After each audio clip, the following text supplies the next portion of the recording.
Muraho neza, ndabasuje. Uyu munsi video yacu ikaba hari umuntu wadusabye ko twamwereka uburyo ushobora guhindura page name cyangwa se ushobora guhindura amazina cyangwa se izina ukoresha kuri page ukifuza kurihindura. Ngiye kwereka uburyo wabigenzamo. Turinjira muri Facebook yacu uko bisanzwe, then tujye tukanda kuri kano kandarapo twinjire muri page yacu dushaka guhindura izina. Then tujye tujya hano hejuru handitse mo,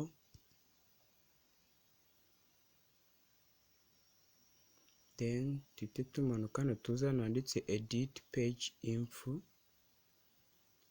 Then iyo ugeze aha ngaha uba ugiye guhindura,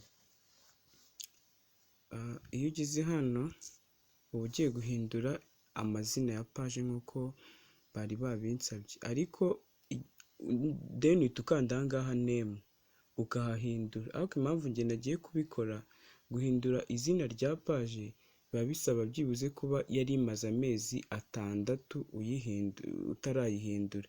Rero njyewe amezi 6 ntabwo arashira mpinduye izina, bivuze ngo ngiye kurihindura kanya ntabwo byakwemera. Gusa wowe amezi 6 yashize uhita ukanda hano hagati handitse entertainment, ukandamo hano hagati ugahindura izina, then ukaza kuhita uza hano hasi handitse save change. Iyo ukanze save change nyine rya zina ryawe nka nyuma y'iminsi 3 cyangwa se iminsi 2 riba ryarangije guhinduka. Rero mwakoze kubana natwe, naho ubutaha mu yandi ma video. Ciao ciao.